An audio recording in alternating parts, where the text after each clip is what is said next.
Well, I got asked a very good question the other day in a comment, and it's how can you check if a gas mask's in good condition before you buy it? And firstly, you can only really do this if you're buying it from a surplus store. If you're buying it online and there's not photos of the individual mask, you know, like it's the seller selling lots of a certain type of mask, there's no way you can check.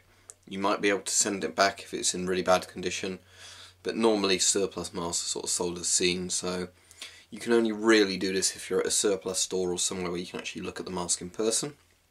Obviously, I can't cover absolutely every gas mask ever made in this video, so I'm going to give you some general pointers and hopefully you can take on board what I've said.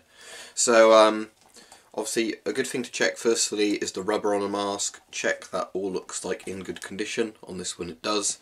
Check for dry rot. That's basically where you get what kind of looks like mould on the mask. As far as I'm aware, it's not actually mould, but it's kind of the rubber perishing. So if you've got the option of several masks, go for the one where the rubber looks like it's in the best condition.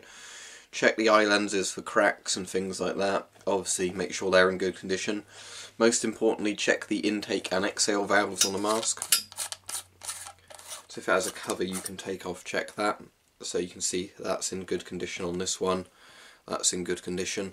Because for example with these M51s it's very common for that exhale valve there to kind of rot through or tear, so make sure you check that. So you just check the inside of the mask so there's nothing particularly nasty lurking in there. But that's pretty much it. And check the straps. Because for example, say it's on a GP5 type mask, sort of hood helmet mask, you might have a bit of like minor tears in the rubber. On a mask like this you might have, you know, damage to some of the straps. On fabric straps you might have some of the straps starting to fray. You know, check all the straps are actually attached to the mask, because sometimes you get masks where one of the straps is broken.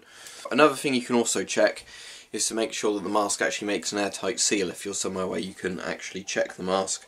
So to do that, obviously just put the mask on,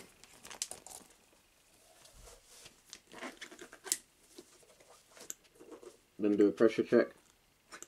If it does up, you know, and it pressurizes, you know, it fits you well and everything, because that's something people often ask, how do I know if a mask fits me? Well, if you can physically try it, you know, obviously try the mask on and see if it fits. So there's that. There's not much more I can really think of to say. I'm sure once I've done the video I think, oh, I should have said that. If it's got a voice diaphragm, check the disc of the voice diaphragm is in good condition as well. But for the most part it's look over all the mask, make sure the rubber looks good, make sure all the valves look good, make sure the lenses aren't cracked, make sure all the straps are attached and, you know, working properly, not damaged, check for dry rot and everything like that, but there's not much to it. With a mask, some masks check for UV damage as well, where they've been left out in the sun, because that can crack the rubber and discolour the mask. Unfortunately, lots of surplus stores often hang masks by the straps, which isn't good for the mask, but if they haven't been hung by the straps for ages and there's not much weight on the mask, that's not going to do them too much damage. Just something to be aware of. But as said, you can only really check a mask if it's one that, you know, you can physically pick up and look at, to look at all the features and say, is this good, is that good? Because if it's a mask that's obviously being ordered from eBay from a seller with lots in stock, you don't know what you're going to get. So that's one of the few places I'd say surplus stores are actually better than online, because you, like with, you know, any kind of retail actual physical store, you can go in and check the merchandise, check it fits and all stuff like that, unlike online. But there you go. That's what I'd recommend. Obviously it will vary a bit from mask to mask, but all the points stand. Check over all the components to make sure there's no tears or rot or anything like that. And then if it's all good, it's all good.